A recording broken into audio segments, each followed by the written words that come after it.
A gente é muito corajoso, né, para fazer um trabalho sobre sabedoria. Vocês também. Vocês estão no bolo da coragem, porque a grande maioria das pessoas está no caminho contrário, né? Tá querendo dispersar, tá querendo esquecer, tá querendo se afastar da realidade mesmo. E um trabalho que a gente chama sabedoria, com tantas egrégoras importantes que mexem com a gente lá no fundo do nosso eu, não seria diferente do que foi hoje, que foi um chacoalhão. Então, primeiro eu queria começar agradecendo a presença de vocês. A firmeza no trabalho é extremamente importante, vocês sentiram na pele hoje. O quanto estar presente e trazer essa firmeza faz com que a gente realmente acesse o nosso propósito. A gente começou o ritual com a deusa Ísis, lá uma deusa egípcia, que fala sobre a criação primordial. Até chegar aqui na caboclada, né, que tem tanta conexão com a gente, tanta conexão com a terra. E passamos por diversos aspectos de sabedoria. Sabedoria da alma, sabedoria do coração, sabedoria da mente, sabedoria do corpo. E acessar e entender que tudo isso que a gente viu estava dentro de nós, a gente começa a perceber quantas portas a gente não abre no dia a dia para acessar tudo isso, para acessar essa sabedoria.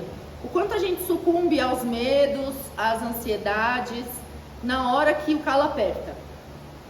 Se a gente silenciar e a gente se permitir acessar a sabedoria e a resposta para tudo está dentro da gente. Porque a ayahuasca ela mostra o que está dentro de nós, o que faz parte da nossa verdade, no aspecto mais íntimo, mais primordial. E acessar tudo isso e entender, porque depois que passa a gente fala, meu Deus, era tão simples. Mas tinha uma nuvem sobre mim, ou sobre a minha mente, ou sobre as minhas emoções que não me permitia enxergar. A sabedoria ela é implícita a todos nós. Nós somos seres sábios. Dentro da natureza, nós somos os únicos seres pensantes ou estrategistas. A gente vê os animais com uma baita estratégia para caçar, mas ainda é um instinto. Quando eu falo sobre sabedoria, eu estou falando sobre algo calculado.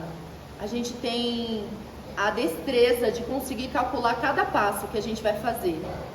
Mas para isso a gente tem que estar presente. A gente tem que estar conectado com a gente, com aquilo que a gente quer e com o todo. Porque se a gente se conecta com o espaço que a gente está, a gente sabe exatamente o que fazer, quando fazer e como fazer. A gente entende que tudo nos é permitido, porém nem tudo vai fazer bem pra gente. E ter esse discernimento de perceber no dia a dia aquilo que é motivado pelo meu ego, daquilo que é motivado pela minha real necessidade, é onde mora o campo da sabedoria. A nossa sabedoria ela tem que estar desperta antes de qualquer ação, antes de qualquer movimento, para que esses movimentos sejam feitos, direcionados para aquilo que realmente vai nos fazer crescer, evoluir e viver em abundância. Viver em abundância é viver em abundância de vida, de experiência. E a experiência nem sempre ela é gostosa. Quantas vezes nessa experiência vem processos de dor, vem processos de medo, vem processos de angústia, mas isso também é viver. Por conta da sociedade que a gente vive, a gente acha que quando a gente está muito focado em alguma coisa, a gente não está vivendo. Às vezes a gente até fala, nossa, eu preciso viver um pouco, porque eu só estou vivendo isso daqui. Talvez, ou não, talvez não, com certeza. Viver isso daqui também é vida. O que a gente precisa entender são os porquês desses movimentos. Por que a gente faz, o que faz, como faz. E isso é sabedoria. Essa sabedoria existe dentro de nós, mas também a gente tem uma percepção dela ser externa. Se a gente for parar para perceber, não existe eu, existe o nós. Nós somos conectados emocionalmente, mentalmente, espiritualmente, porque somos um. É aí que a espiritualidade fala, somos um. Quando a gente percebe que somos um, a gente entende o campo. A gente entende os movimentos naturais, a gente entende para onde aquele vento está levando a gente. Só que para acessar essa sabedoria, assim como eu já disse, é necessário silenciar. E principalmente silenciar a mente. Porque a mente fala o tempo inteiro. O tempo inteiro a nossa mente está ali pensando, calculando, vendo, com a hipótese, criando realidades absurdas. Ou algumas reais mesmo, que a gente é capaz de chegar. Mas a gente tende a ficar focado nessa mente sem se conectar com aquilo que realmente nos representa, que é a nossa alma. A nossa alma, ela fala através dos nossos sentimentos, através das nossas palavras, através das nossas ações. Só que a gente cisma em atribuir isso à mente. A mente é uma ferramenta que nós temos para viver na Terra. Ela não é a nossa dona. Pelo contrário, nós mandamos na nossa mente. Porque como ferramenta, não é que ela não nos representa, mas ela não é a nossa totalidade. Às vezes a gente acredita que uma situação, ela está completa na minha mente.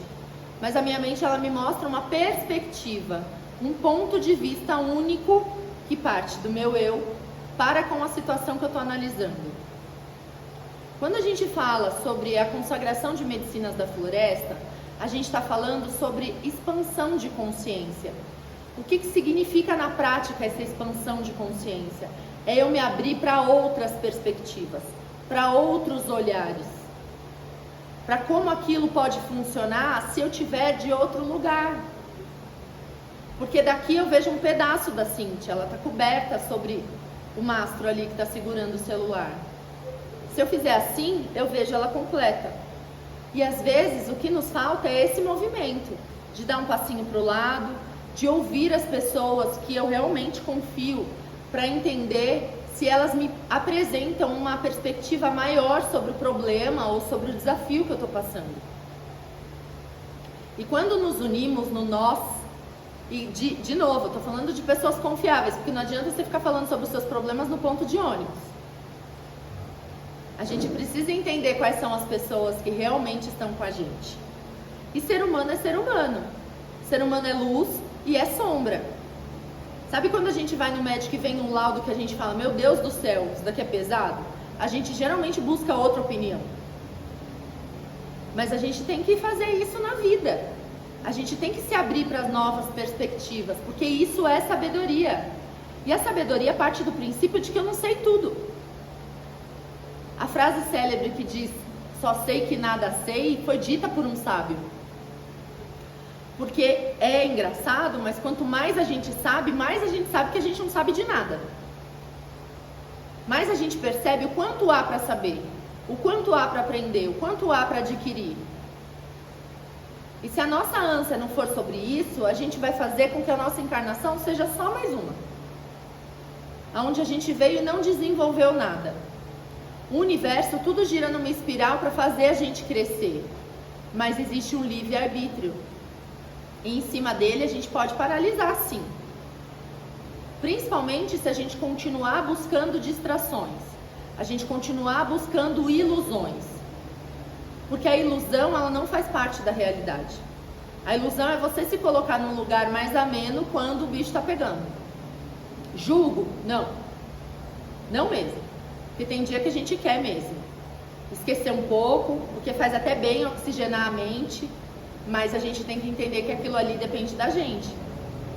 Os nossos projetos, as nossas relações, as nossas vivências, elas não caminham sem a nossa presença. Só cresce aquilo que eu coloco a minha energia. E a consciência vem de eu entender onde é que eu estou colocando a energia que eu não quero que cresça. Nos problemas, nas reclamações, no lado sombrio das coisas, onde eu não interpreto de uma forma clara. Talvez por medo, talvez por ansiedade. Mas a clareza, quando a gente busca, ela se apresenta. A sabedoria já está dentro de nós. E a gente precisa se utilizar dela na nossa existência, na nossa vida, para que a gente possa realmente crescer e desenvolver como ser. O ser humano ainda está em aprimoramento. A gente não é um produto acabado. talvez as pedras sejam, talvez as plantas sejam, mas o ser humano ainda está em processo de evolução. E se a gente não perceber isso a tempo, a gente vai viver em cima de uma arrogância, achando que tudo é como eu estou vendo agora. Nada é mutante ou mutável. Nada pode melhorar ou nada pode piorar ou nada vai acontecer. Às vezes, quando a gente está no período de sombra, a gente cai nessa cilada, achando que nada é capaz de melhorar ou nada é capaz de piorar também. Porque a gente se apega a fotografias da nossa existência. Fotografia é aquele momento que eu estou vivendo ali.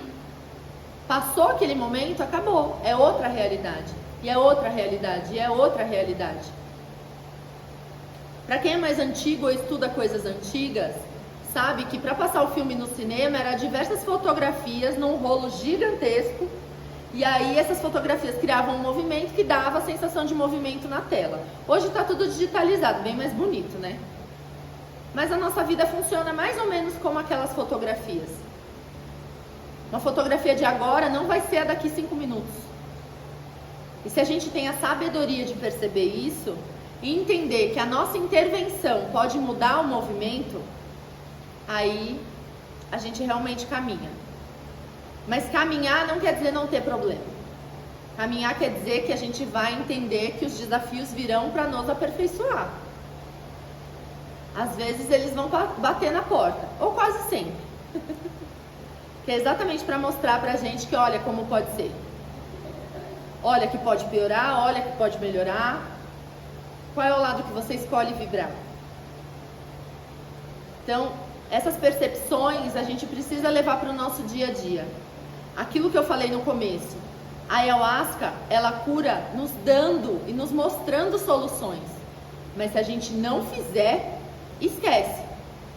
Vai parecer um sonho que você teve na sua casa, só que você não fez movimento nenhum para mudar e a tua realidade vai continuar a mesma. Então a ayahuasca mostra, porém quem faz somos nós. Quem precisa mudar, quem precisa alterar a rota, quem precisa colocar energia, quem precisa colocar o movimento, somos nós. Então vamos trabalhar isso no nosso dia a dia.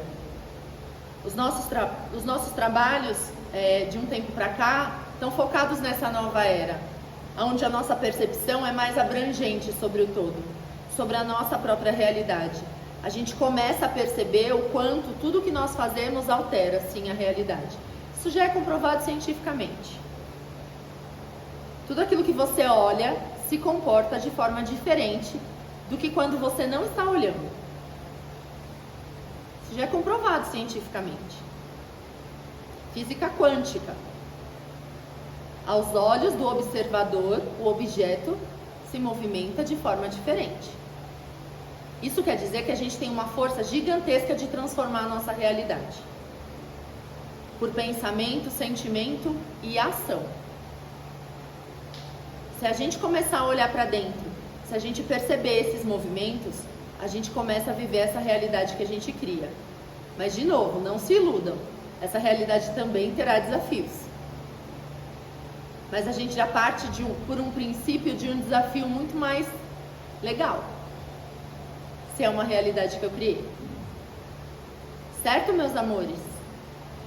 Ai, gratidão de verdade pela presença de vocês e por vocês me permitirem acessar esse campo de hoje, porque olha, foi porreta. Mas mudou a minha forma de olhar para o mundo, de verdade. E é isso. Somos nós. Oi? Para chegar lá é um rolê. Para chegar na sabedoria, a gente tem um caminho gigantesco. Mas gratidão pela presença de vocês, que a gente sai daqui muito melhor do que entrou. Arro!